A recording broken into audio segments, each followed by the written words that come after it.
Registro Nacional de Tratores e Máquinas Agrícolas, o Renagro, passa a ser obrigatório a partir de hoje. Então, sobre a importância da nova regulamentação, eu converso agora com o Carlos Ribeiro, que é coordenador administrativo do Instituto CNA.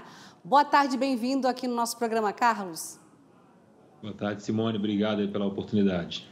Prazer é todo nosso em recebê-lo aqui para falar, então, sobre o Renagro. Então, ele vai possibilitar que o produtor rural tenha, então, a documentação, né, do maquinário. E, pela norma, o registro das máquinas agrícolas, tratores, enfim, colheitadeiras, que transitem, então, em via pública, passou, então, a ser pelo Ministério da Agricultura. Como pode ser feito, então, o registro para esse emplacamento e licenciamento?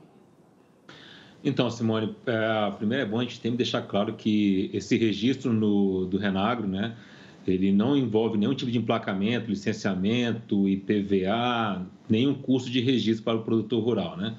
Então, os produtores rurais podem ficar bem tranquilos com relação a isso. Eles não vão ser obrigados a fazer nenhum tipo de placa, pagar nenhuma taxa para para esse registro do Renagro, né?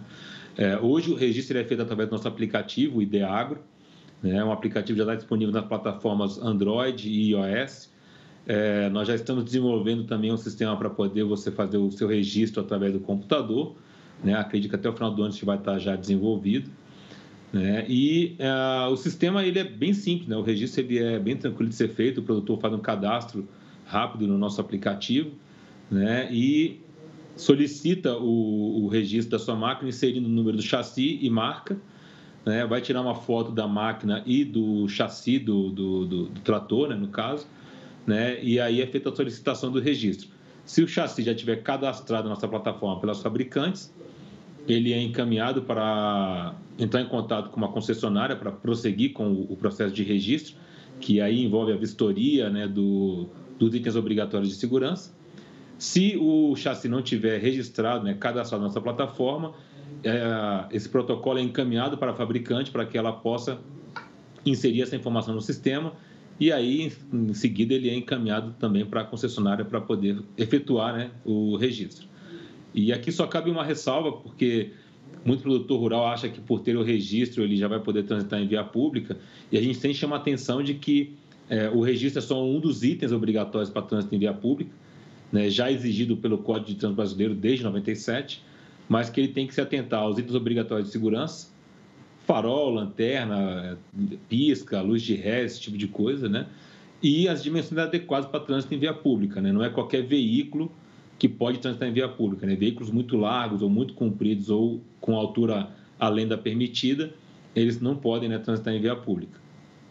Né, Carlos, tem que ficar muito atento, então, nessas dimensões aí, largura, né, que devem ser respeitadas, como você bem disse, não é todo trator, toda colheitadeira que pode ficar transitando em via pública, então tem que seguir essas normas. Agora, Carlos, você falou que a plataforma, então, ela torna o processo mais ágil, e eu gostaria que você falasse das vantagens, então, para o produtor rural. Então, a primeira vantagem, é claro, é para possibilitar o trânsito em via pública num processo menos burocrático, né? Porque o registro ele é obrigatório para qualquer veículo que vai transitar em via pública, pelo Código de Trânsito Brasileiro. O que mudou é que saiu para máquinas agrícolas, esse registro saiu do Denatran, passou para o Ministério da Agricultura. Então, hoje, você, para poder fazer um registro no IDEAGRO, ele não tem custo nenhum. Então, essa é a primeira vantagem, né? Outra vantagem que a gente vê também é na questão de segurança, né? O nosso sistema já está integrado com o Ministério da Justiça e Segurança Pública. Então, através do aplicativo, se o trator tiver um trator furtado, né? O proprietário pode notificar via aplicativo o furto desse trator, e isso já está integrado com o Ministério da Justiça e já informado nas forças de polícia, né? A gente está já prevendo uma outra integração com o InfoSeg para que essa informação também chegue lá na ponta para o policial militar, né? Que vai fazer realmente rondas, né? Então, isso facilita muito essa questão de segurança, principalmente, por exemplo, um trator que é parado numa blitz e a Polícia Rodoviária Federal, né, pode checar se aquele trator é fruto de um roubo ou não, através de uma consulta ao chassi, né? Uma outra vantagem que a gente está vislumbrando também é com relação à segurança para o mercado de usados, né? Hoje, um trator usado, ele não tem, para a concessionária que está, de repente, pegando um trator desse como entrada num trator novo, eles não têm informações de origem desse trator, se ele é fruto de um roubo ou não, se ele realmente é um trator que pertence àquela pessoa que ele está vendendo, né? Então, esse tipo de informação, através do Ideagro, vai se tornar normatizado, né, e mais acessível para poder fazer consulta. Então, a gente acredita que isso vai trazer maiores garantias para esse mercado de usado, né? E aí, os passos seguintes, provavelmente, a gente deve ir para questão de registro de contratos, registros financeiros, né, para garantir às instituições financeiras de que aquele trator não tem um financiamento, né? Então, vai evitar financiamentos duplos, esse tipo de coisa, né? E trazendo mais segurança para o processo de financiamento e, quiçá, até facilitando isso para o produtor rural, né? Nossa expectativa no futuro é que o produtor rural, na hora de fazer um financiamento de um trator desse, né, com o devido registro no Ideagro, ele possa fazer um financiamento similar ao que é feito com veículos automotores hoje, né, com uma alienação fiduciária, ou seja, a garantia do financiamento é o próprio equipamento, é o próprio trator, né, sem haver necessidade de um registro em cartório, de desmembramento de propriedade ou necessidade de um fiador para poder fazer esse financiamento. Então, né, Carlos, nesse primeiro momento, né, a plataforma, ela vai permitir a rastreabilidade. Aí você falou que o sistema integrado com o Ministério da Justiça, lá na ponta, depois com a polícia também, né, em questões aí de furtos ou roubos, né, que possam vir a acontecer. E também ajuda, né, na hora da comercialização, né, da venda desse maquinário. Agora, o Renagro, ele é um registro relativamente novo. Existem dúvidas ainda? Sim, existem muitas dúvidas, né? A confusão, quando a gente tem alguma legislação nova no Brasil, ela acontece, né? Por exemplo, é muito comum o pessoal falar assim, a partir de 1º de outubro o Renagro se torna obrigatório. Aí que a gente tem que deixar bem claro. Para transitar em via pública, qualquer veículo, ele precisa de um tipo de registro, né?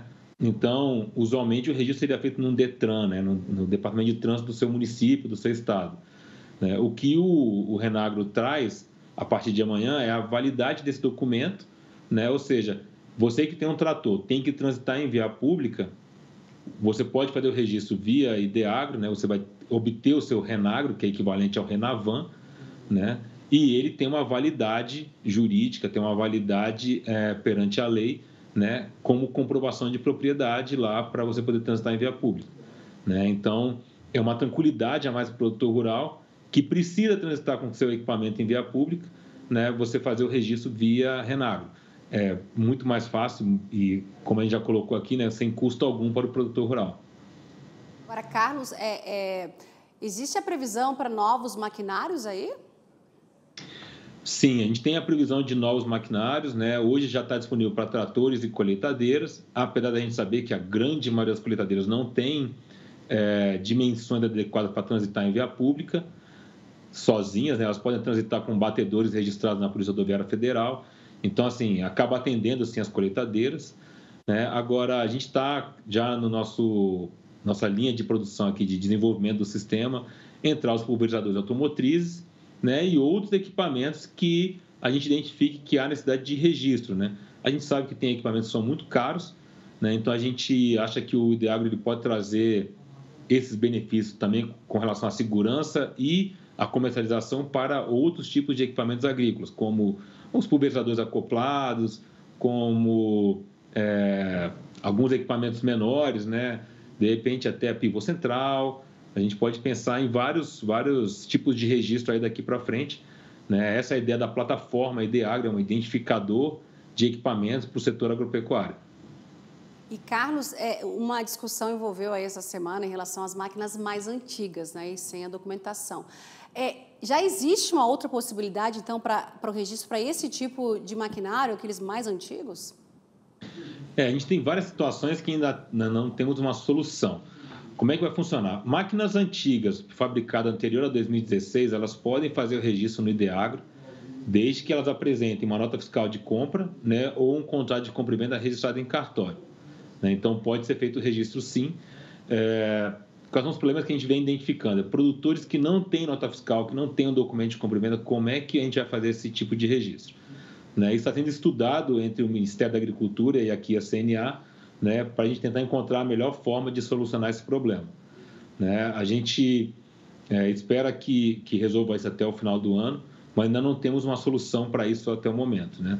Porque a gente tem que lembrar que o objetivo do registro é a comprovação da propriedade, né? E se o proprietário de uma máquina não tem como comprovar que aquela máquina pertence a ele, realmente a gente fica numa situação difícil de efetuar esse tipo de registro, né? Nós estamos pensando em soluções como solicitar a segunda via na concessionária, né? Entrar em contato com a Secretaria de Fazenda, mas a gente acredita que isso vai ser assim, alguma das exceções que a gente vai ter que atuar um pouco mais a fundo junto com o proprietário para tentar achar uma solução. Estamos pensando em diversas soluções como a da Agricultura, né? E discussão junto com a ABMAC e a Anfávia, que são parceiras no projeto, né? Para tentar atender o máximo possível os produtores rurais brasileiros.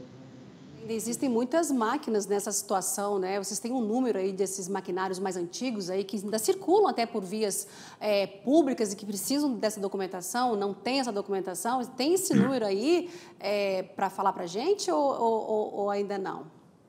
A gente não tem um número exato, né? Se você for pegar o censo agropecuário 2017, acho que eles falam em mais de 1 milhão de máquinas agrícolas, né? Do país. Se você for pegar aqui nota fiscal eletrônica, onde a gente teria um banco de dados geral, né, do país inteiro, foi implantado, se eu não me engano, a partir de 2008. A gente tem uma média de produção de tratores no Brasil de 35 mil tratores, 30 mil tratores por ano, né? Então, a gente vai ter uma dificuldade para os tratores com mais de 15 anos, né? Então, a gente vai ter, né, algumas dificuldades nesse processo, né, principalmente para essas máquinas mais antigas aqui no Brasil. Né? Hoje, para você ter uma ideia, cadastrados, né, do nosso sistema, ou seja, os fabricantes colocaram cerca de 85 mil chassis já estão registrados na nossa plataforma, né? Isso equivale a um pouco mais de 2, 3 anos de produção de tratores no país. Então, assim, é um processo que a gente vai desenvolvendo, né, junto com as fabricantes e com os produtores rurais, mas que ainda acho que vai demorar um pouquinho. Pensando, inclusive, nisso, o Ministério da Agricultura soltou uma portaria ontem, né, dando prioridade para o registro das máquinas mais novas, né, e indo subsequente para as máquinas mais antigas, né, sugerindo também que o registro seja feito de forma remota para facilitar a vida do produtor, para que ele não tenha que se deslocar com o equipamento, de repente, em cima de uma prancha, né, e rodar 200, 300 quilômetros até chegar numa concessionária autorizada a fazer o registro. E também a gente tem dentro do nosso sistema hoje um protocolo de registro. Ele tem uma validade de 90 dias, onde o produtor pode fazer o pedido do registro, né?